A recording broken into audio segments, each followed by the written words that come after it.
Bien, bonjour à tous. Donc, je vais vous faire deux présentations. Moi, je suis un chercheur, hein, je suis professeur à l'ISVV, donc à l'Université de Bordeaux. L'ISVV, pour ceux qui connaissent ce pas, c'est un institut d'enseignement supérieur, de recherche et de transfert également, qui se trouve à l'opposé de Bordeaux par rapport à ici. Et c'est un institut où vous pouvez trouver des informations, vous pouvez vous rendre, hein, puisqu'on a une bibliothèque en particulier qui est totalement ouverte et libre d'accès, dans laquelle vous aurez énormément de documentation sur la vigne et le vin qui pourrait vous intéresser, et que vous pouvez consulter gratuitement. Donc je vais vous faire deux présentations consécutives qui, d'après les titres, peuvent paraître un peu décousues, mais en fait elles sont totalement liées. Elles sont liées au projet Casdar Le Vin Bio dont vient de parler Emmanuel. Donc ce projet, vous venez de voir cette image-là, hein, c'était un projet qui a duré sur la période 2012-2015. Et pour moi, il était vraiment très intéressant parce que je suis un chercheur renfermé dans mon institut, je ne suis pas un spécialiste du vin, je suis un microbiologiste, je suis un spécialiste des bactéries. Donc j'ai peu d'occasions, malheureusement, peu de temps pour me rendre sur le terrain. Et donc ce projet a permis de réunir des chercheurs de l'ISVV, d'autres laboratoires comme Microflora, mais également des instituts techniques, l'IFV, l'ITAB, l'IFPC. L'IFPC, c'est l'Institut français de production du cidre. Parce qu'on avait la région cidricole qui était impliquée dans ce projet. On avait 4 régions viticoles et une région, la Bretagne, Normandie, pour le cidre. Et puis également, donc, participer à ce projet des associations de vignerons bio, donc le SVBA pour la région Aquitaine, mais également d'autres associations dans chacune des régions partenaires. Et surtout, et je tiens à les remercier déjà, ce sont les lycées viticoles, les PLEFPA, ici, hein, le lieu où nous sommes, et puis quelques châteaux partenaires. Alors les principaux sont cités ici, mais il y en a d'autres qui ont participé au projet, et c'est très important pour nous de pouvoir avoir des sites où on puisse faire des expérimentations, prélever des échantillons. Donc les objectifs de ce projet, c'était d'analyser la diversité des micro-organismes œnologiques, donc présents lors des vinifications, des levures et des bactéries qui participent à la vinification, aux fermentations, et de mettre en place des outils techniques qui vous permettraient d'utiliser les micro-organismes indigènes, quels que soient les résultats d'analyse de diversité que l'on obtienne. Eh bien, si vous voulez utiliser les micro-organismes indigènes, c'est votre droit. Ce que nous intéresse, c'est de vous donner des moyens de mieux les maîtriser, de contrôler ces micro-organismes-là. Parce que comme vous allez le voir dans mes présentations, ils ne sont pas tous bons. Donc j'ai commencé par la première présentation sur la diversité des bactéries. Alors, et notion de terroir, je vais surtout vous parler de diversité de bactéries, vous allez voir. Donc, je répète, je suis spécialiste bactéries, donc je ne vais pas aborder les levures, ce serait un autre sujet, mais c'est à peu près les mêmes résultats que l'on trouverait pour les levures.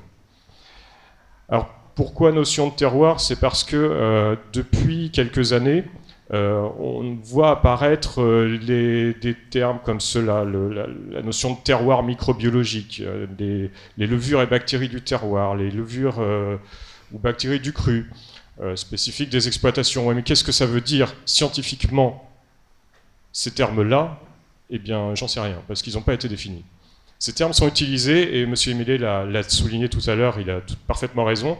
La première fois que c'est apparu, c'était il y a 2 ans maintenant, c'était Nicolas Bokulic de l'équipe de David Mills aux États-Unis à l'université UC Davis, qui a utilisé le terme de terroir microbiologique pour parler de la différence qu'il y a entre les micro-organismes trouvés dans une région de Californie par rapport à une autre région de Californie. Mais une différence globale, faite à un instant donné. Qu'est-ce que c'est que cette différence scientifiquement? Sur quoi elle est basée? Sur quoi elle repose? Ça, c'est assez imprécis. Ensuite, les levures et bactéries du terroir ou du cru, qu'est-ce que c'est? Quelles sont leurs particularités? Qu'est-ce qu'on peut donner comme caractéristiques pour dire qu'ils sont vraiment spécifiques du terroir?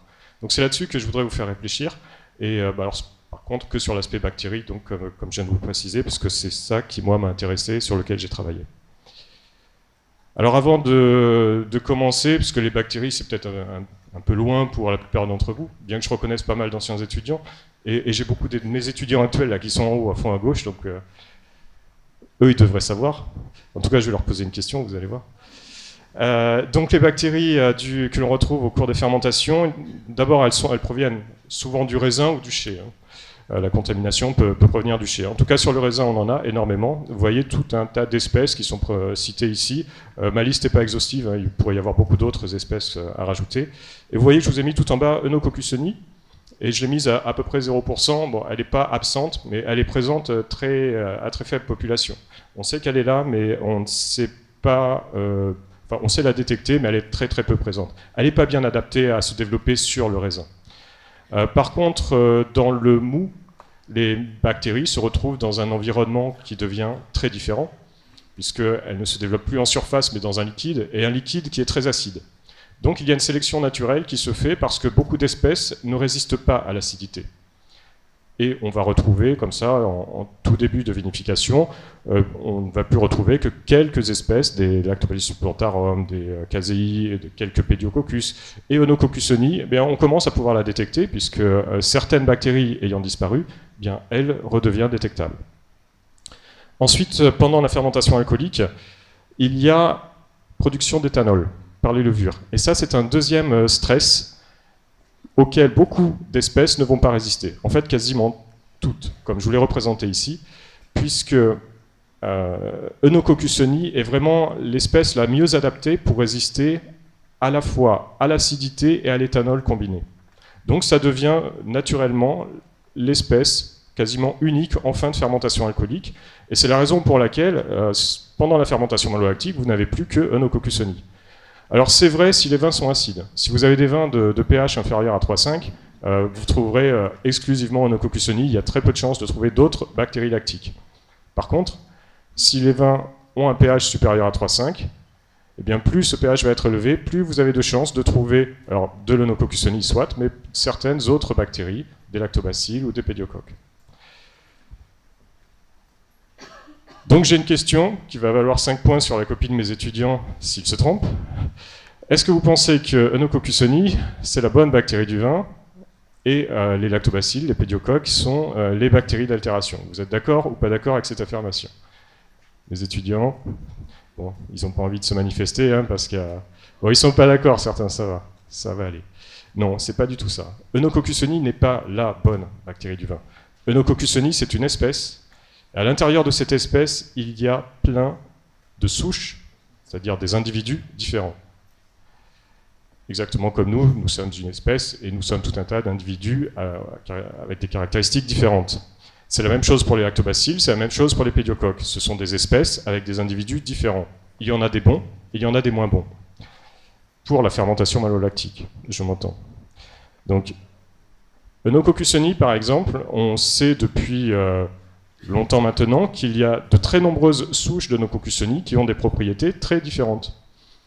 Et ces souches peuvent se développer spontanément, les bonnes ou les mauvaises, pendant la vinification. Si vous regardez par exemple sur ce graphe, je vous montre vers le bas des cinétiques de fermentation malolactique réalisées par différentes souches d'Eunococcus honi. Bien certaines souches, c'est sur le graphe en bas à gauche, avec du rose et du vert, là, certaines souches sont capables de réaliser la dégradation d'acide malique en moins d'une vingtaine de jours, parfois 10 jours, 15 jours, et d'autres souches vont mettre beaucoup plus longtemps, 2 mois, 3 mois, voire parfois ne pas du tout achever, ni même démarrer la fermentation malolactique. Et ce sont des souches que l'on peut trouver naturellement dans le vin.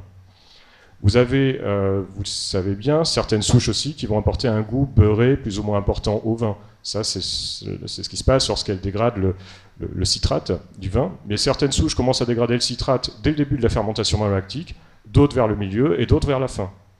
Donc évidemment, les quantités de diacétyl, donc cette molécule beurrée qu'elles produisent dans le vin, cette molécule va avoir des concentrations plus ou moins importantes selon les souches, selon leur capacité.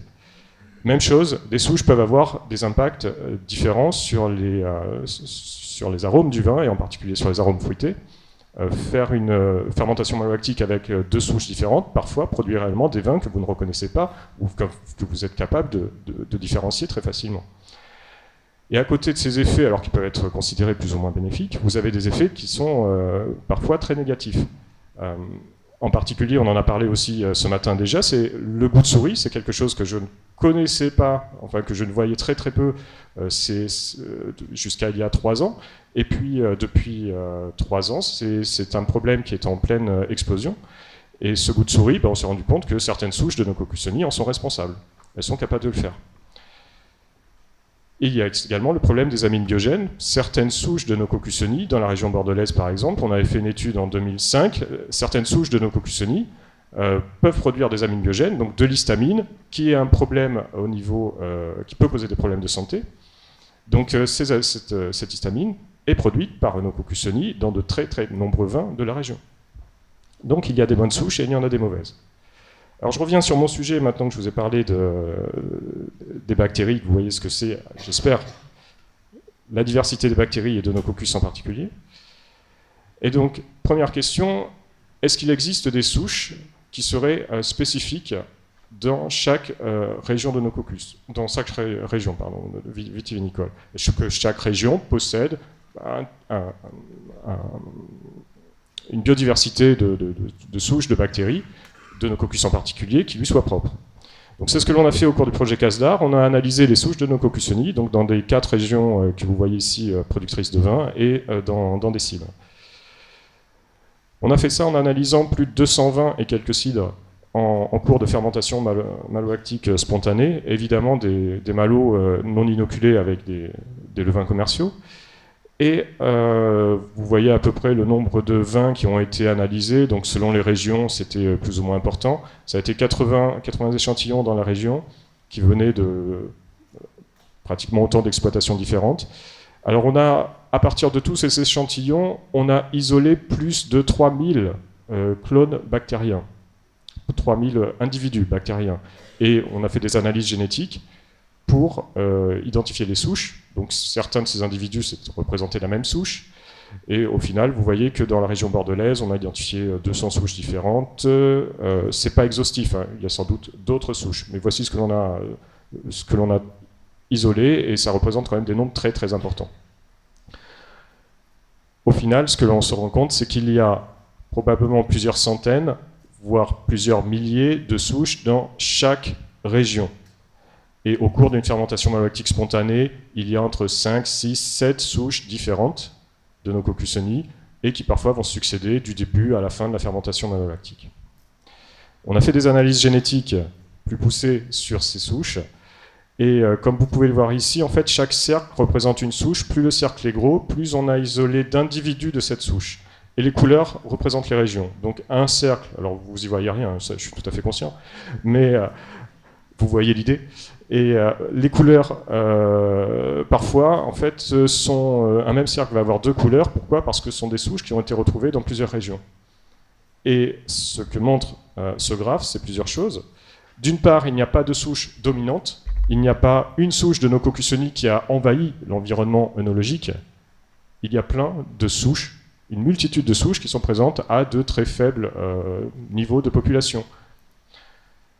Et par exemple, les souches commerciales, puisque même si on a utilisé des vins en fermentation spontanée, il y avait quand même des souches commerciales dans nos résultats, mais très peu. On n'en a identifié que 2, et qui sont très très peu présentes. Donc ces souches-là n'envahissent pas l'environnement, même si on les utilise. Ensuite, il y a de nombreuses souches qui sont présentes dans plusieurs régions simultanément. Ça veut dire que dans la région bordelaise, les souches que l'on retrouve dans la région bordelaise, bien certaines d'entre elles sont présentes que à Bordeaux, on ne les a pas encore trouvées ailleurs, et j'ai bien dit encore, parce que probablement qu'on va les trouver dans d'autres régions, mais certaines souches, on a trouvé exactement les mêmes en Bourgogne, voire au Liban, puisqu'on a également analysé des vins du Liban, et donc on a exactement les mêmes souches dans différentes régions. Et c'est la même chose pour toutes les régions. Donc, franchement, a priori, pas de souches spécifiques des régions, et encore moins des exploitations. Encore une fois, je dis, on a des souches qui, pour l'instant, on les a identifiées que dans la région bordelaise, mais c'est juste parce qu'on ne les a pas encore identifiées ailleurs. Et même chose dans des exploitations, on a des souches qu'on a identifiées que dans certaines exploitations, pas encore dans d'autres, mais il n'y a aucune raison qu'elles ne soient pas présentes ailleurs. Deuxième question, donc les souches, si elles ne sont pas spécifiques des régions, probablement parce qu'elles voyagent, est-ce qu'au moins elle serait spécifique des vins? Est-ce que dans différents types de vins, on va avoir différents types de souches? Ce n'est pas idiot comme réflexion. Alors pour ça, on a fait encore une analyse génétique que vous ne voyez pas, donc il n'y a pas de souci, ça, vous allez comprendre malgré tout. Vous voyez sur la droite de cet arbre des noms que vous ne pouvez pas lire, ce sont des noms de souches. Donc plus d'une centaine, il doit y avoir 150 souches différentes pour lesquelles on a analysé les génomes. En fait, on a fait de la généalogie. On a essayé de retrouver la parenté de toutes ces souches. Et on les a positionnées par rapport aux autres bactéries. Donc en fait, là, vous voyez ce qui pourrait être les ancêtres de nos Coccusoni, quelque part, et puis des familles plus récentes de nos Coccusoni qui sont apparues. Donc première chose que l'on voit qui est franchement très intéressante en faisant ce genre d'analyse, c'est que les souches de cidre et les souches de vin ne sont pas les mêmes. Les Œnococcusoni qui sont adaptés au cidre ou qui sont adaptés au vin ne sont pas du tout les mêmes souches. Ce sont deux familles génétiques différentes. Ensuite, on voit, alors vous voyez très mal, mais on voit certains groupes de souches quand même qui apparaissent, des groupes, des familles génétiques. Et en particulier, à l'heure actuelle, alors peut-être qu'on en aura d'autres à l'avenir, mais à l'heure actuelle, on a trouvé deux groupes de souches qui se sont développés et adaptés pour ces vins-là. Les vins de Bourgogne, les blancs et les rouges. Ce sont deux groupes de souches qui sont cousines entre elles, mais qui clairement sont apparus en Bourgogne et ont évolué pour s'adapter à ces deux types de vins-là. Donc il y a bien des familles génétiques de souches qui sont adaptées à différents produits, cidre, vin, ou certains types de vins.